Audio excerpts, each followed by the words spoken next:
بشيرا أشهد أن لا إله إلا الله وحده لا شريك له وأشهد أن محمدا عبده وحبيبه وخليله صلوات ربي وسلامه وبركاته عليه وعلى آله وصحبه أجمعين أما بعد إخوة الإيمان rahimani rahimullah ta'ala, barakallahu fikum jami'an.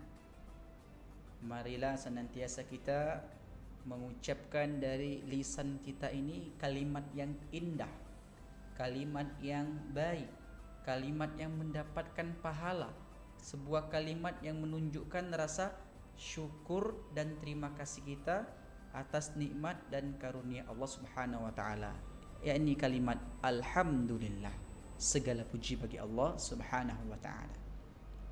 Salawat dan salam senantiasa tercurahkan kepada baginda Rasul kita, suri tauladan kita, Nabi agung kita, uswatun hasanah, Nabi Muhammadin sallallahu alaihi wasallam. Mudah-mudahan senantiasa kita mendapatkan syafaatnya pada hari kiamat kelak. Amin ya rabbal alamin. Ikhwani wa akhwati fillah, rahimani wa rahimakumullahu ta'ala, barakallahu fikum jami'an. Kita lihat kondisi manusia sekarang ini, banyak dari mereka yang sudah berumur namun masih salah di dalam membaca Al-Quran. Maka dari itu pada kali ini kita bersama-sama kembali untuk mengulangi tasmi' hafalan santri Rumah Tahfiz Dompet Du'afa Sumatera Selatan. Insyaallah ta'ala tasmi' pertama ini yang akan disampaikan oleh santri kita, yakni Ridho Triansyah, berasal dari Jakabaring.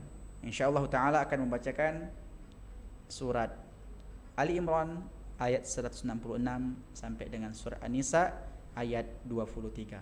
Kepada ananda kami, فليتفضل مشكورا ومأجورا. أعوذ بالله من الشيطان الرجيم. بسم الله الرحمن الرحيم. وما أصابكم يوم التقى الجمعان فبإذن الله وليعلم المؤمنين وليعلم الذين نافقوا وقيل لهم تعالوا قاتلوا في سبيل الله أو ادفعوا قالوا لو نعلم قتالا لاتبعناكم هم للكفر يومئذ أقرب منهم للإيمان يقولون بأفواههم ما ليس في قلوبهم والله أعلم بما يكتمون الذين قالوا لإخوانهم وقعدوا لو أطاعونا ما قتلوا قل فادرءوا عن أنفسكم الموت إن كنتم صادقين ولا تحسبن الذين قتلوا في سبيل الله أمواتا بل أحياء عند ربهم يرزقون فرحين بما آتاهم الله من فضله ويستبشرون بالذين لم يلحقوا بهم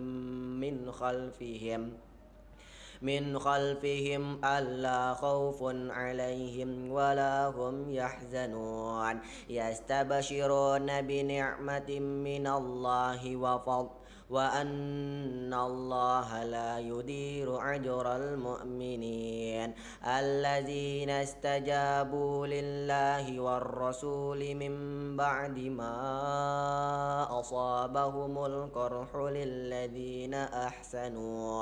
للذين أحسنوا منهم واتقوا أجر عظيم الذين قال لهم الناس إن الناس قد جمعوا لكم فاخشوهم فزادهم إيمانا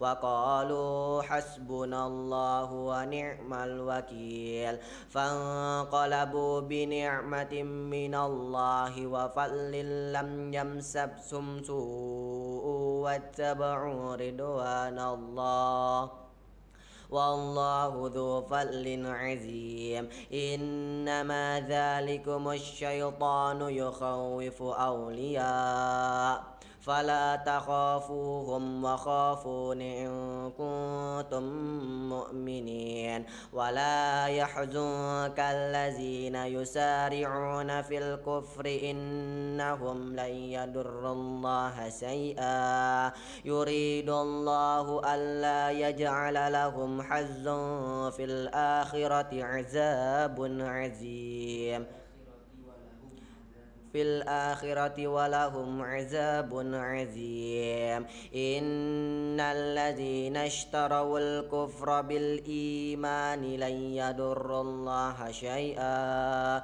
ولهم عذاب أليم ولا يحسبن الذين كفروا أنما نملي لهم خير لأنفسهم إنما نملي لهم ليزدادوا إثما ولهم عذاب محين ما كان الله ليذر المؤمنين على ما أنتم عليه حتى يميز الخبيث من الطيب وما كان الله ليطلعكم على الغيب ولكن الله يجتبي من رسله من يشاء وآمنوا بالله ورسله وإن تؤمنوا وتتقوا فلكم أجر عظيم ولا يحسبن الذين يبخلون بما آتاهم الله من فضله هو خيرا لهم بل هو شر لهم سيطوقون ما بخلوا به يوم القيامة ولله ميراث السماوات والأرض والله بما تعملون خبير لقد سمع الله قول الذي قالوا إن الله فقير ونحن أغنياء سنكتب ما قالوا وقتلهم الأنبياء بغير حق ونقول ذوقوا عذاب الحريق ذلك بما قدمت أيديكم وأن الله ليس بظلام للعبيد الذين قالوا إن الله عهد إلينا ألا نؤمن لرسول حتى يأتينا بقربان تأكله النار قل قد جاءكم رسل من قبلي بالبينات وبالذي قلتم فلم قتلتموهم إن كنتم صادقين فإن كذبوك فقد كذب رسل من قبلك جاءوا بالبينات والزبر والكتاب المنير كل نفس ذائقة الموت وإنما توفون أجوركم يوم القيامة فمن زحزح عن النار وأدخل الجنة فقد فاز وما الحياة الدنيا إلا متاع الغرور لتبلون في أموالكم وأنفسكم ولتسمعن من الذين أوتوا الكتاب من قبلكم ومن الذين أشركوا أذى كثيرا وإن تصبروا وتتقوا فإن ذلك من عزم الأمور وإذ أخذ الله ميثاق الذين أوتوا الكتاب لتبيننه للناس ولا تكتمونه فنبذوه وراء ظهورهم واشتروا به ثمنا قليلا فبئس ما يشترون لا تحسبن الذين يفرحون بما أتوا ويحبون أن يحمدوا بما لم يفعلوا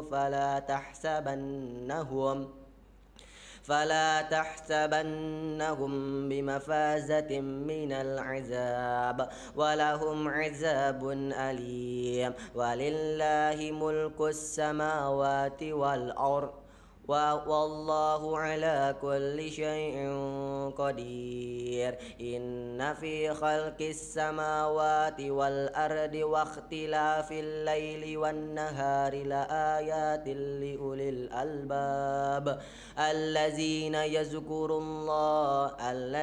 يذكرون الله قياما وقعودا وعلى جنوبهم ويتفكرون في خلق السماوات والأرض ربنا ما خلقت هذا باطلا سبحان فقنا عذاب النار ربنا إنك من تدخل النار فقد أخزيته وما للظالمين من أنصار ربنا إننا سمعنا مناديا ينادي للإيمان أن آمنوا بربكم فآمنا ربنا فاغفر لنا ذنوبنا وكفر عنا سيئاتنا وتوفنا مع الأبرار ربنا ما وعدتنا ربنا وآتنا ما وعدتنا على رسلك ولا تخزنا يوم القيامة إنك لا تخلف الميعاد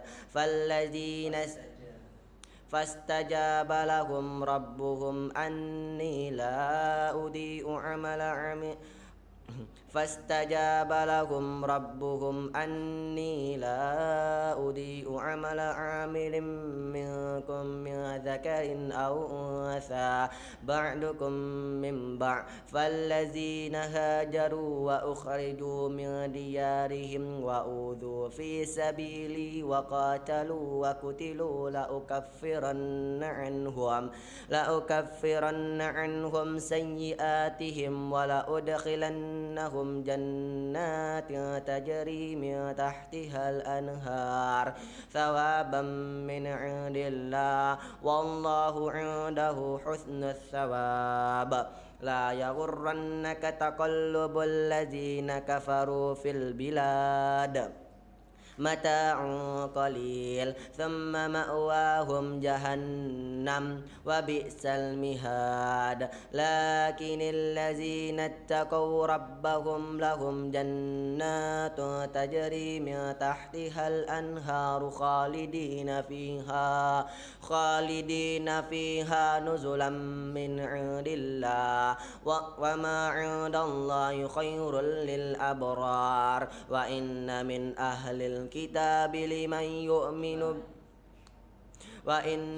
أهل الكتاب لمن يؤمن بالله وما أنزل إليكم وما أنزل إليهم خاشعين لله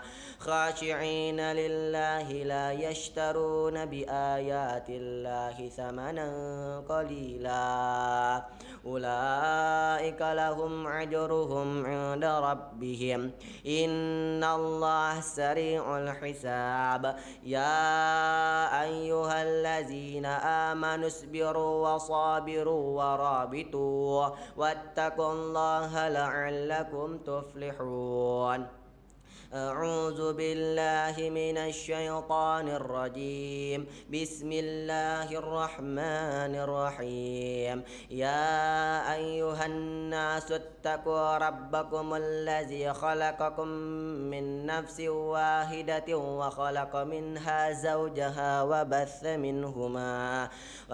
منهما رجالا كثيرا ونساء واتقوا الله الذي تساءلون به والأرحام إن الله كان عليكم رقيبا وآتوا اليتامى أموالهم ولا تتبدلوا الخبيث بالطيب ولا تأكلوا أموالهم إلى أموالكم إنه كان حوبا كبيرا وإن خفتم ألا تقسطوا في اليتامى فانكحوا ما طاب لكم من النساء مثنى وثلاث ورباع فإن خفتم ألا تعدلوا فواحدة أو ما ملكت أيمانكم ذلك أدنى ألا تعولوا وآتوا النساء صدقاتهن نحلة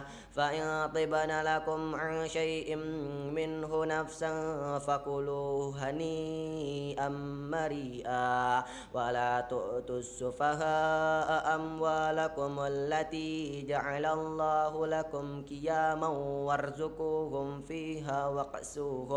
وارزقوهم فيها وقسوهم وقولوا لهم قولا معروفا وابتلوا اليتامى حتى إذا بلغوا النكاح فإن آنستم منهم رشدا فادفعوا إليهم أموالهم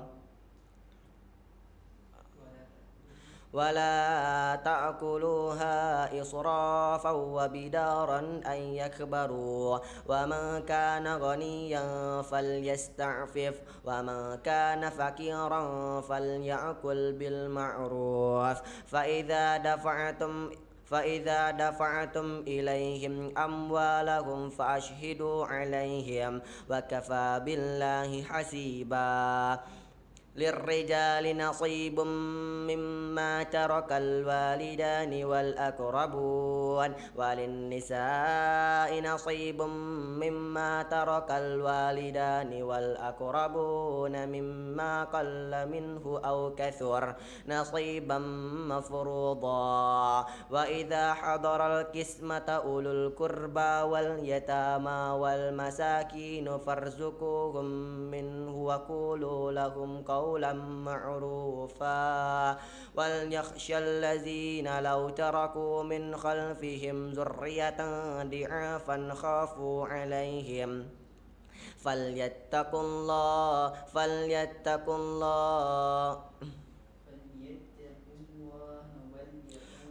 فليتقوا الله وليقولوا قولا سديدا إن الذين يأكلون أموال اليتامى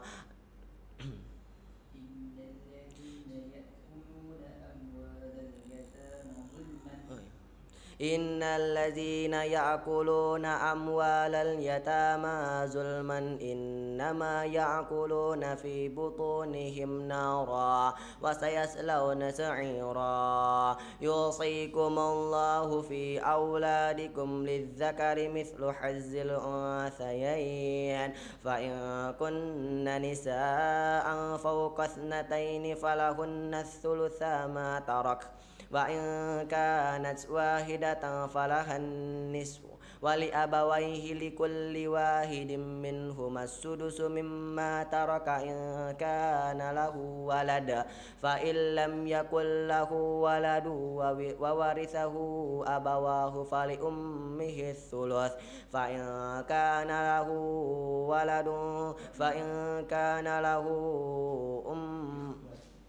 فإن كان له إخوة فلأمه السدس من بعد وصية يوصي بها أو دين آباؤكم وأبناؤكم لا تدرون أيهم أقرب لكم نفعا فريضة من الله إن الله كان عليما حكيما ولكم نصف ما ترك أزواجكم إن لم يكن لهن ولد فإن كان لهن ولد فلكم الربع مما تركن من بعد وصية يوصين بها أو دين ولهن الربع مما تركتم إن لم يكن لكم ولد فإن كان لكم ولد فلهن الثمن مما تركتم من بعد وصية توصون بها أو دين وإن كان رجل يورث كلالة أو امرأة وله أخ أو أخت فلكل واحد منهما السدس فإن كانوا أكثر من ذلك فهم شركاء في الثلث من بعد وصية يوصى بها أو دين غير مضار وصية من الله والله عليم حليم تلك حدود الله ومن يطع الله ورسوله يدخله جنات تجري من تحتها الأنهار خالدين فيها وذلك الفوز العظيم ومن يعص الله ورسوله ويتعد حدوده يدخله نارا خالدا فيها وله عذاب محين واللاتي يأتين الفاحشة منكم واللاتي يأتين الفاحشة منكم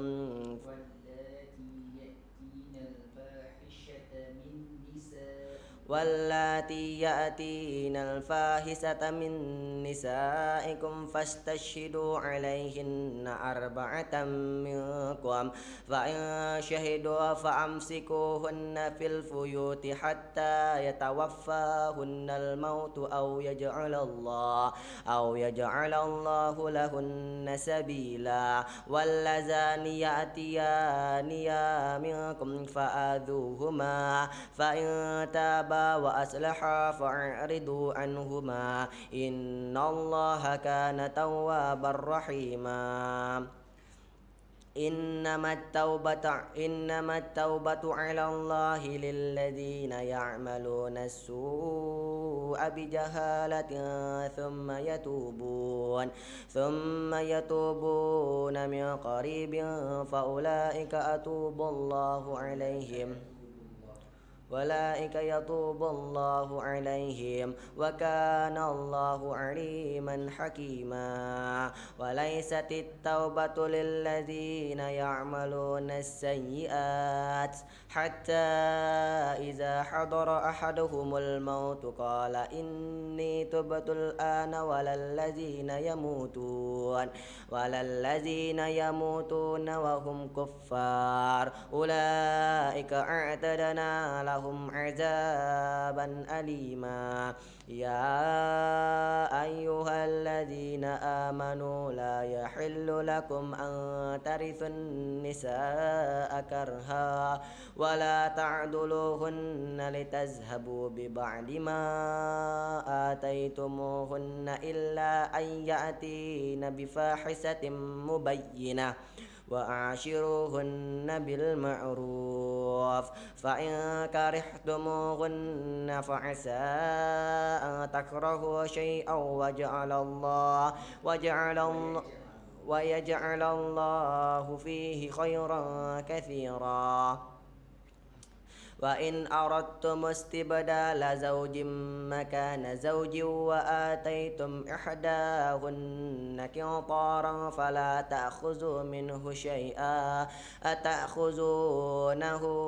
أتأخذونه بهتانا وإثما مبينا وكيف تأخذونه وقد أفضى بعضكم إلى بعض وأخذن منكم ميثاقا غليظا ولا تنكحوا ما نكح آباؤكم من النساء إلا ما قد سلف إنه كان فاحشة ومقتا وساء سبيلا حرمت عليكم وأمهاتكم وبناتكم وأخواتكم وعماتكم وخالاتكم وبنات الأخ وبنات الأخت وأمهاتكم اللاتي أرضعنكم وأخواتكم من الرضاعة وأمهات نسائكم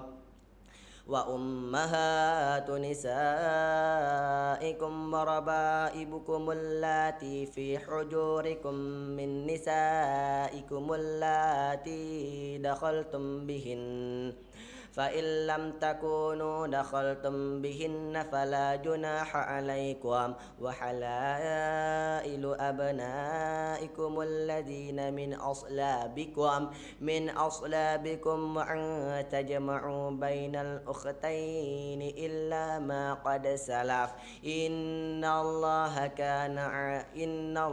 كان غفورا رحيما صدق الله العظيم.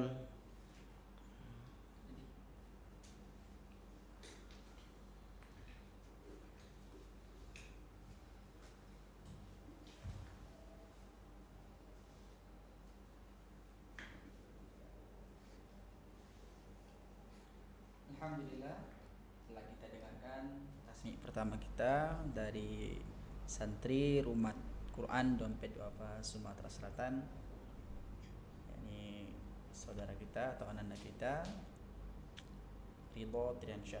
Alhamdulillah.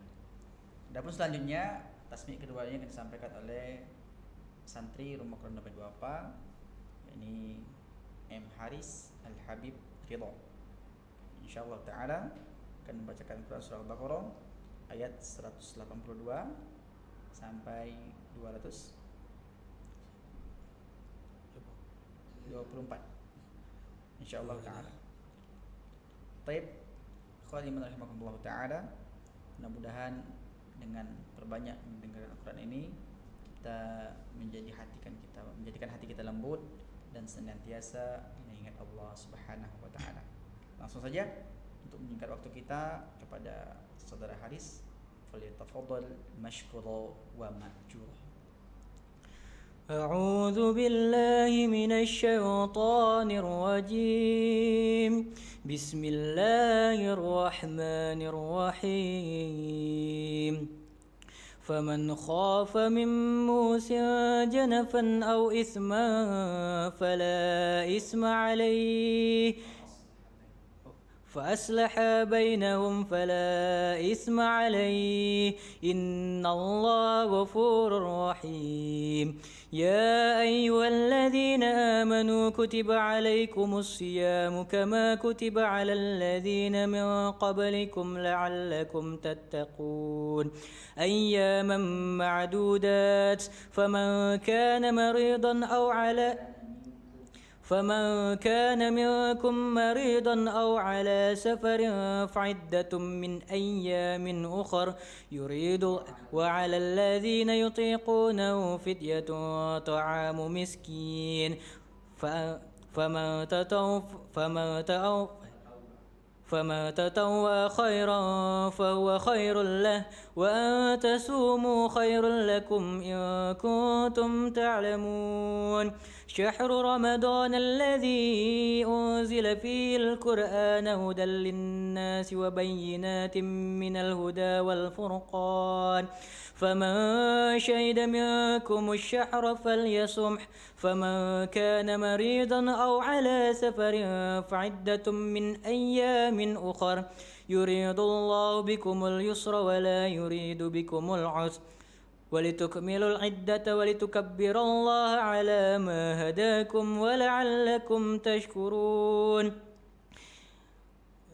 وإذا سألك عبادي عني فإني قريب أجيب دعوة الداعي إذا دعاني فليستجيبوا لي وليؤمنوا بي لعلهم يرشدون أحل لكم ليلة الصيام الرفث إلى نسائكم هن لباس لكم وأنتم لباس لهن علم الله أنكم كنتم تختانون أنفسكم فتاب عليكم وعفى عنكم فالآن باشروهن وابتغوا ما كتب الله لكم وكلوا واشربوا حتى يتبين لكم الخيط الأسود من خيط الأبيض من الخيط الأسود من الفجر ثم أتموا الصيام إلى الليل ولا تباشروهن وأنتم عاكفون في المساجد تلك حدود الله ولا تقربوها كذلك يبين الله آياته للناس لعلهم يتقون ولا تأكلوا أموالكم بينكم بالباطل وتدلوا بها إلا الحكام لتأكلوا فريقا من أموال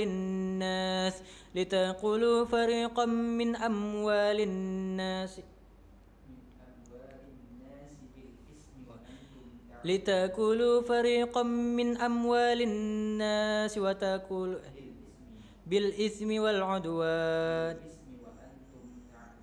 بالإثم وأنتم تعلمون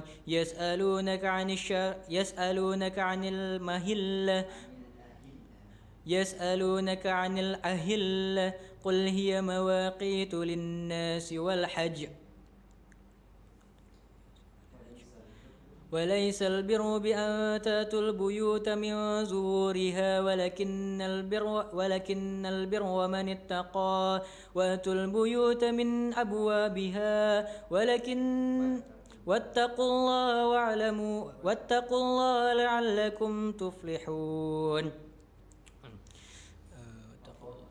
وقاتلوا في سبيل الله الذي يقاتلونكم ولا تهتدوا إن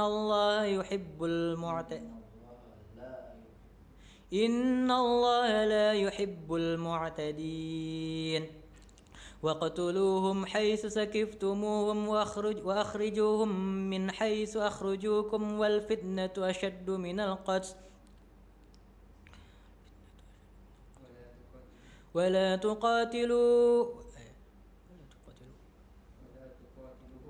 ولا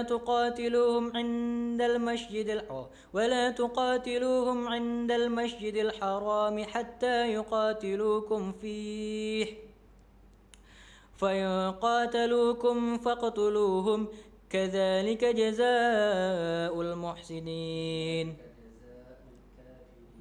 كذلك جزاء الكافرين فإن انتهوا فإن الله غفور رحيم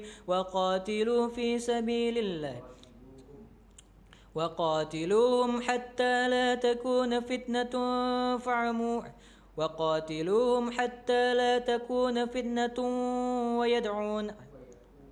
ويكون الدين لله فإن انتهوا فلا عدوان إلا على الظالمين فالآن الشهر الحرام بالشهر الحرام والحرمات قصص فمن اعتدى عليكم فاعتدوا عليه بمثل ما اعتدى عليكم منكم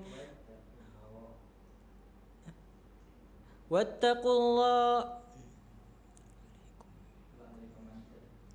فمن اعتدى عليكم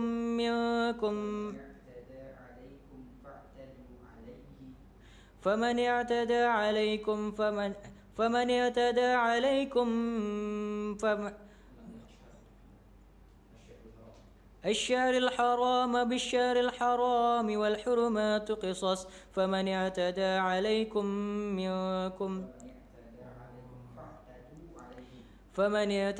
عليكم فاعتدوا عليه بمثل ما اعتدى عليكم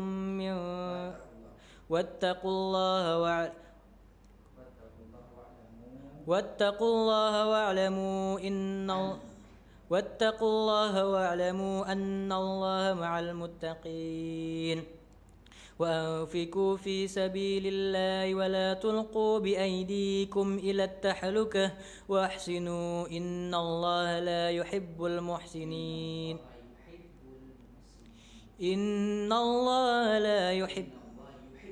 إن الله يحب المحسنين وأتموا الحج والعمرة لله فإن أحصرتم فما استيسر من الهدي ولا تحلقوا رؤوسكم حتى يبلغ الهدي محله فمن كان منكم مريضا أو على سفر فمن كان منكم أو به أذى من رأسه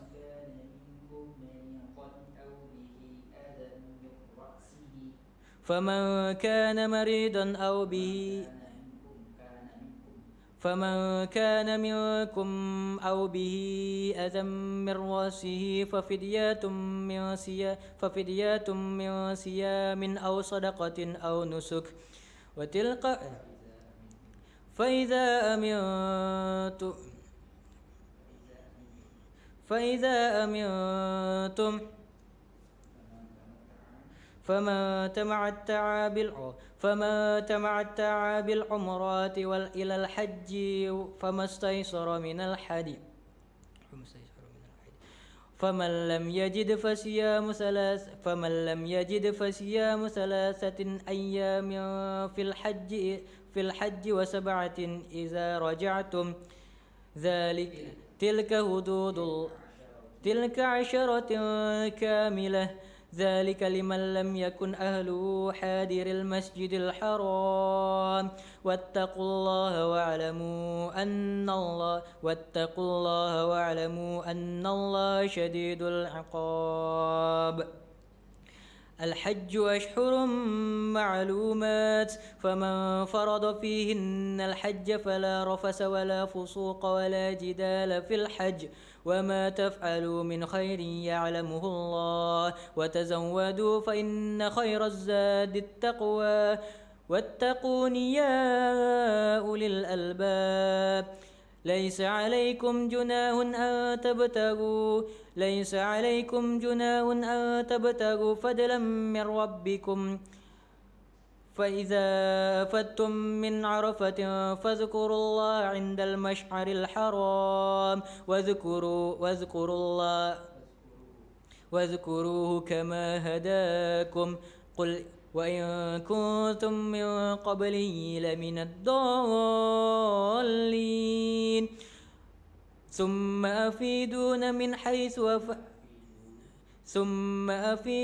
من حيث أفاد الناس واستغفروا الله إن الله غفور رحيم.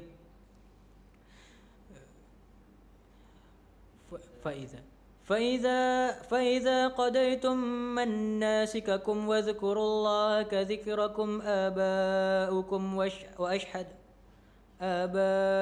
وأشهد الله آباؤكم أو أشد ذكرا فمن الناس من يقول ربنا آتنا في الدنيا وما له في الآخرة من خلق ومنهم من يقول ربنا آتنا في الدنيا حسنة وفي الآخرة حسنة وقنا عذاب النار أولئك لهم نصيب مما كسبوا والله سريع الحساب. واذكروا الله في أيام معدودات فمن تعجل في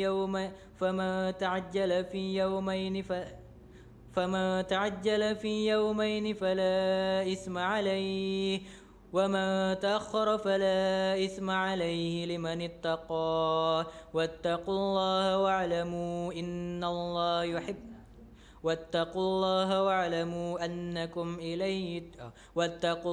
واعلموا أنكم إليه تحشرون. ومن الناس من يعجبك قوله في الحياة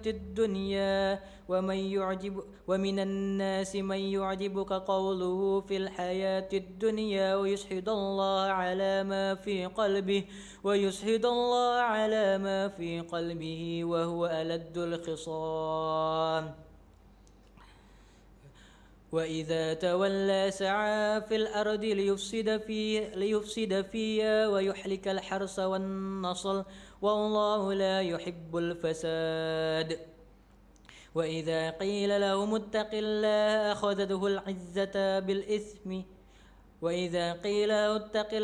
أخذته العزة بالإثم فحسبه جهنم ولبئس المحاد ومن الناس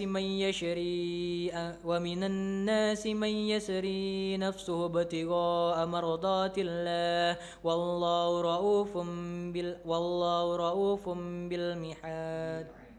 والله رؤوف بالعباد. يا أيها الذين آمنوا ادخلوا في السلم كافة ولا تتبعوا خطوات الشيطان إنه لكم عدو مبين. فإن زللتم من بعد ما جاءتكم البينات فاعلموا أن الله عزيز حكيم. هل ينظرون إلا أن يأتيهم الله في ظلال في السلم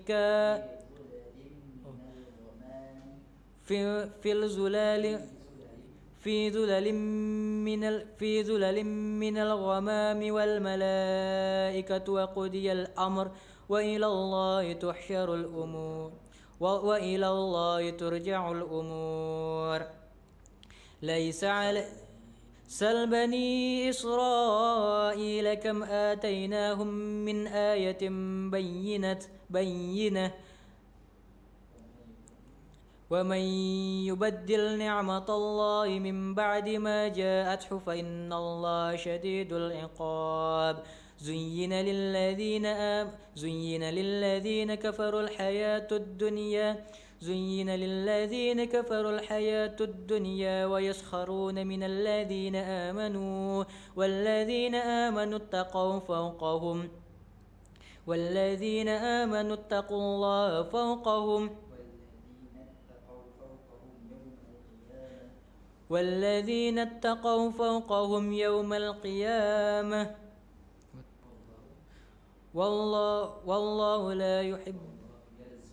والله يرزق من يشاء بغير حساب. كان الناس أمة واحدة فبعث الله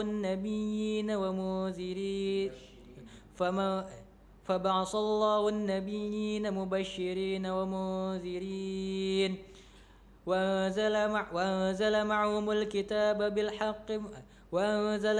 الكتاب بالحق ليحكم بين الناس فيما اختلفوا فيه وما اختلفوا فيه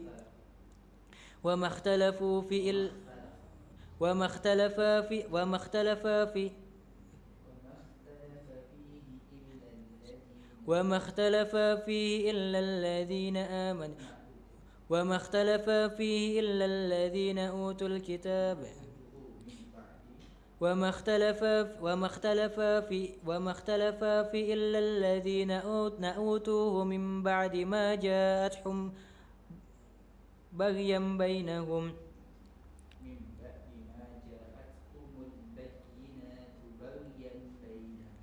من بعد ما جاءتهم البينات بغيا بينهم فهدى الله الذين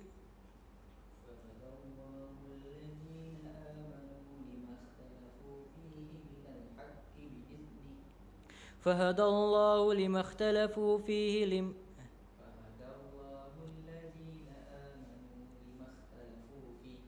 فهدى الله الذين آمنوا لما اختلفوا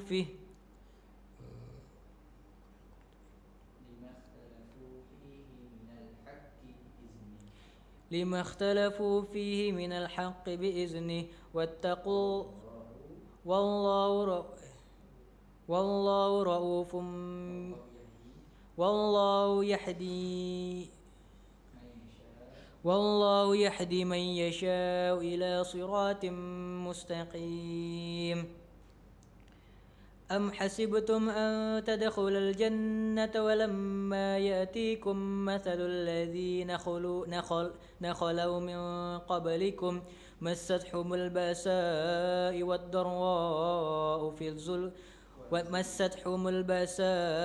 والضراء وزلزل حتى يقول الرسول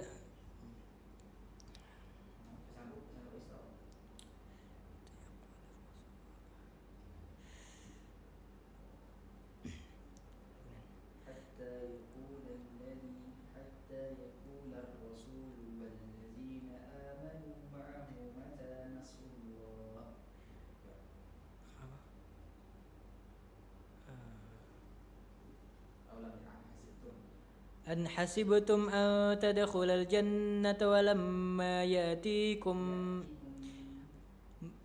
يأتيكم مثل الذين خلوا من قبلكم مستهم البأساء والضراء وزلزلوا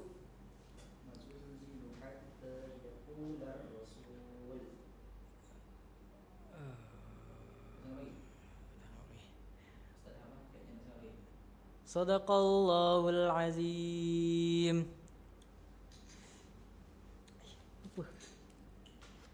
Alhamdulillah bini'matihi tatimus salihat wa naqulu aidan alhamdulillahi ala kulli hal. Kita senantiasa memuji Allah Subhanahu wa taala yang dengan nikmatnya itu tatimus salihat, sempurnalah kebaikan-kebaikan. Dan juga kita mengucapkan alhamdulillahi ala kulli hal. Yang ini memiliki makna tersendiri. Tak kala kita mengucapkan kalimat alhamdulillahi ala kulli hal, ini artinya kita sedang dalam keadaan kurang menyenangkan, mendapatkan hal yang tidak kita sukai, mendapatkan bala seperti itu kan, maka kita ucapkan alhamdulillahi ala kulli hal. Selain dari kita mengucapkan inna lillahi wa inna ilaihi rajiun. Itu. Ikhwatul iman rahimani wa rahimakumullah taala, barakallahu fikum. Pada tasmik kali ini kayaknya bagi Haris ini agak deg-degan ya, Haris. Pas setoran lancar ya, pas tasmik ngapa banyak ngeden. Harus minyak aku. Nah, jadi itu ya. Untuk ridho alhamdulillah sudah luar biasa perubahannya. Lebih banyak murojaahnya mungkin.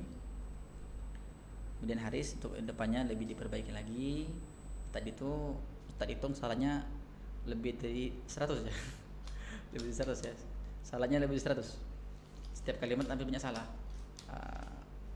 Di RQ rajin sekali insyaallah. Bagus bacanya, pastoran bagus. Mungkin karena bawa pikiran. Maksudnya mana? Masih kuliah. Pening kepala macam mana? Jadi itu. Tidak apa-apa. Yang paling baik itu kata Nabi SAW adalah orang yang paling bermanfaat bagi manusia. Khairun nas anfa'uhum linnas.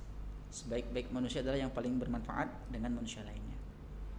Tak kala kita membaca Al-Quran, itu menjadikan hati yang mendengarkannya lembut dan hati yang membacanya lembut.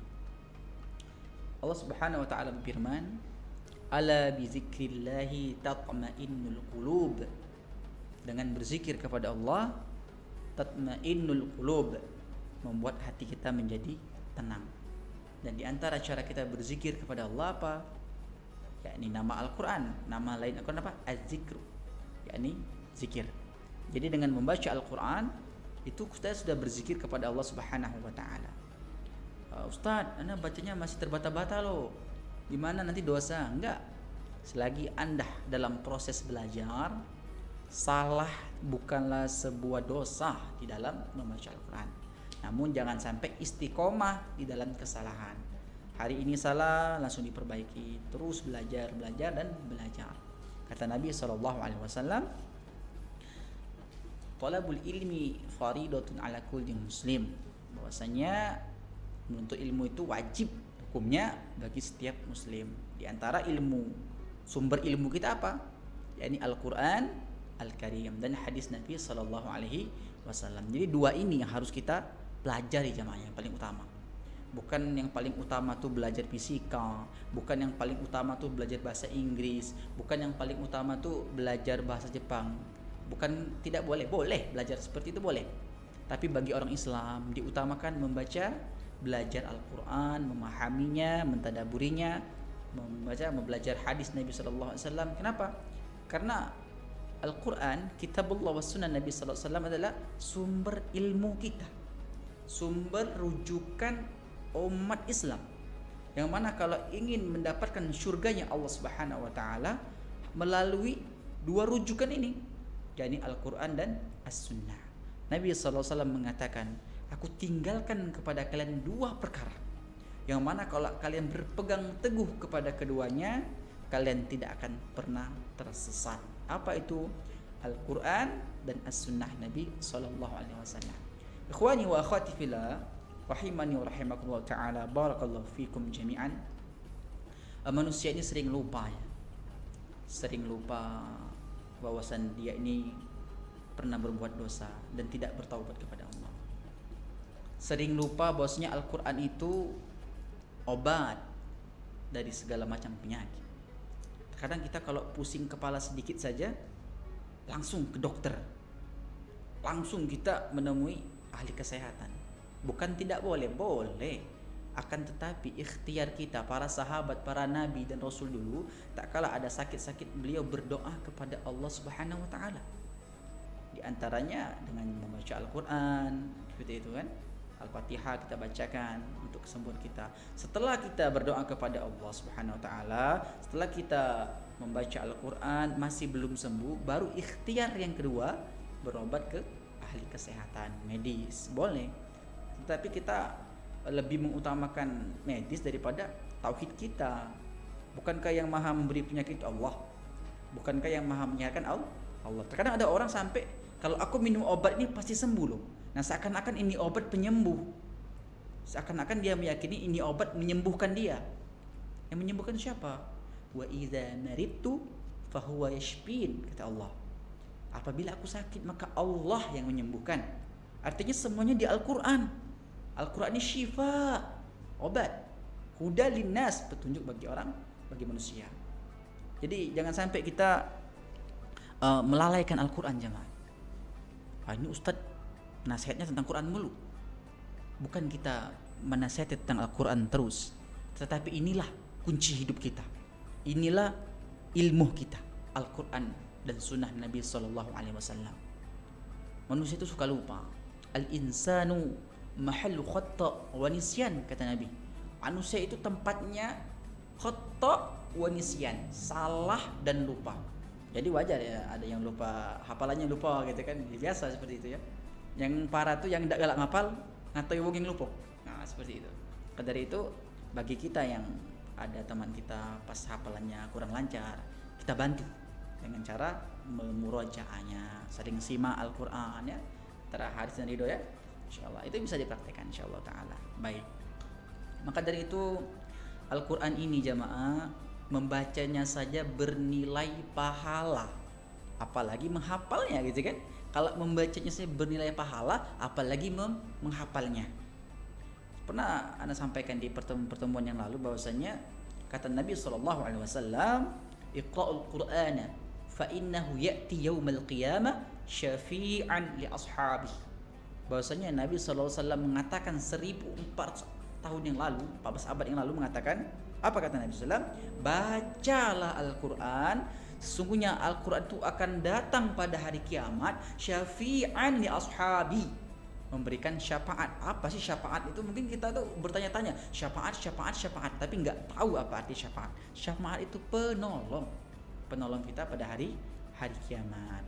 Maka dari itu bagi kita manusia yang memiliki kesalahan dan kelupaan ini, senantiasa kita saling mengingatkan jemaah.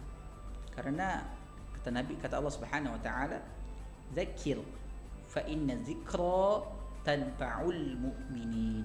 Ingatkan, kata Allah. Sesungguhnya mengingatkan itu, pengingat itu tanfa'ul mu'minin, bermanfaat bagi orang yang beriman.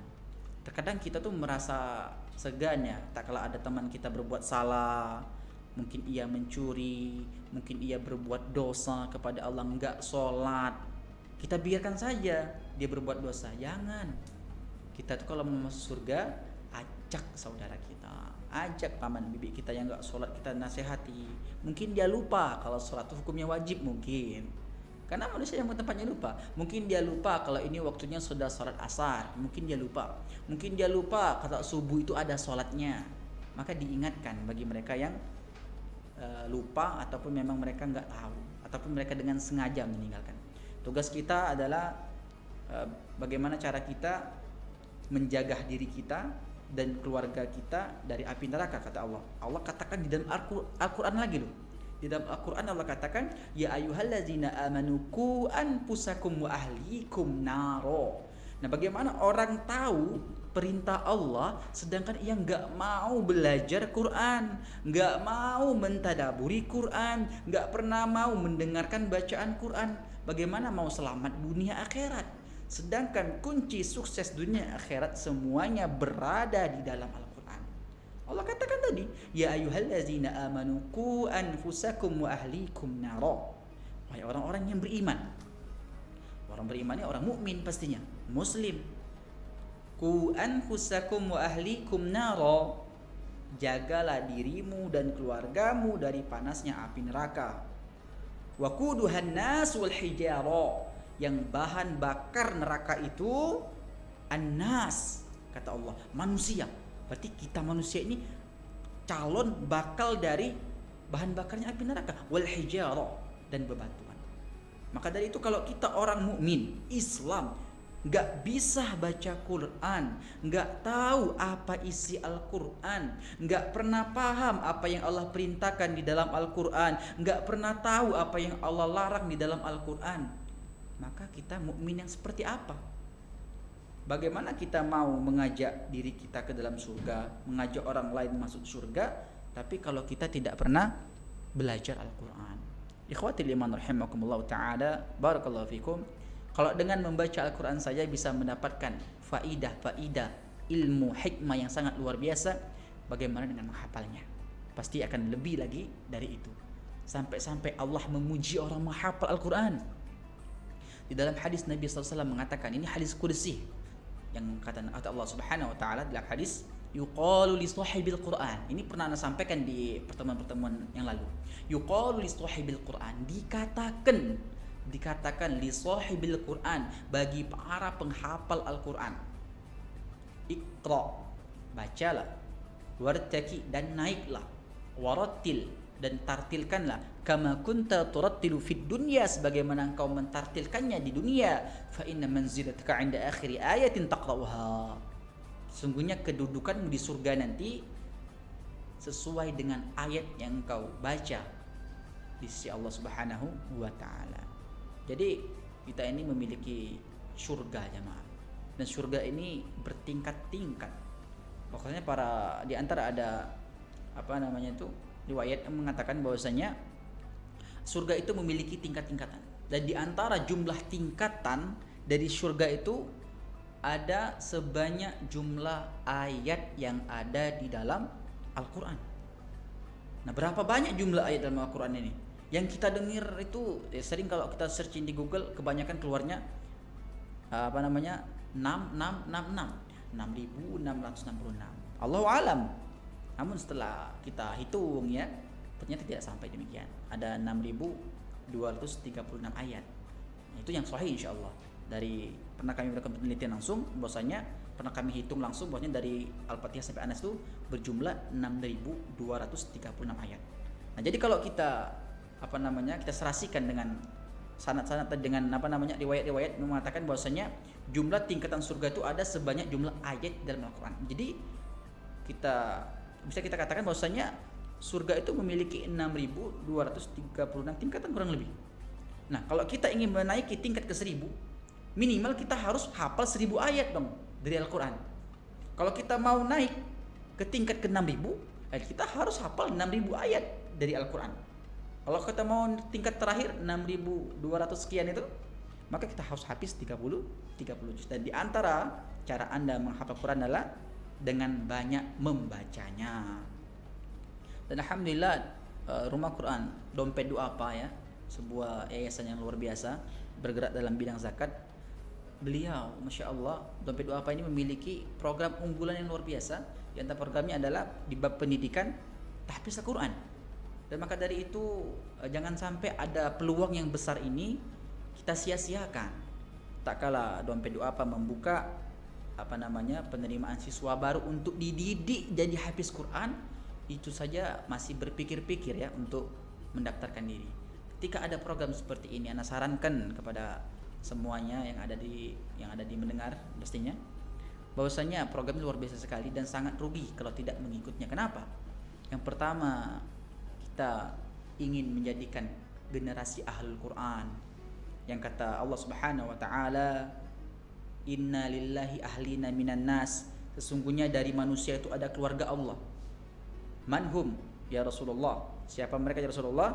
Ahlul Quran, ahlullah wa khasatuhu. Bahwasanya ahlul Quran itu adalah keluarganya Allah. Wa khasatu, dan dikhususkan hanya untuk para penghafal Al-Quran. Maka dari itu ana pribadi selaku musrib Rumah Quran Dompet Duafa Sumatera Selatan ingin mengajak kita semua jangan males untuk membaca Al-Quran. Semakin banyak Anda membaca Al-Quran, maka semakin banyak Anda hafal Al-Quran. Semakin jarang antum membaca Al-Quran, maka semakin sedikit hafalan Anda. Banyak membaca, banyak hafal. Tidak membaca, tidak hafal-hafal. Jangan mengikuti prinsip kalau kita banyak hafal Quran nanti lupa-lupa. Jangan ikuti prinsip seperti itu, nggak bagus. Prinsip yang bagus bagaimana? Banyak membaca, banyak hafal. Tidak membaca, tidak hafal-hafal. Maka dari itu, mari kita maksimalkan waktu kita dengan Al-Quran. Mudah-mudahan Allah Subhanahu Wa Taala memberikan keberkahan dan kebaikan dari Al-Quran. Ana mohon maaf apabila ada kesalahan dan kehilapan dalam penyampaian maupun ayat ataupun hadis ataupun dalil yang disebutkan tadi ada kesalahan, mohon untuk dikoreksi karena ana pribadi masih seorang penuntut ilmu, bukanlah seorang ulama yang besar, bukan seorang ustadz yang pandai, kan, tapi masih dalam bentuk thalabul ilmi. Mari kita beristighfar kepada Allah Subhanahu Wa Taala. Astaghfirullah, astaghfirullah, astaghfirullah. Kita akhiri dengan doa kafaratul majlis. Subhanakallahumma bihamdika asyhadu an la ilaha illa anta astaghfiruka wa atubu ilaik. Wassalamualaikum warahmatullahi wabarakatuh.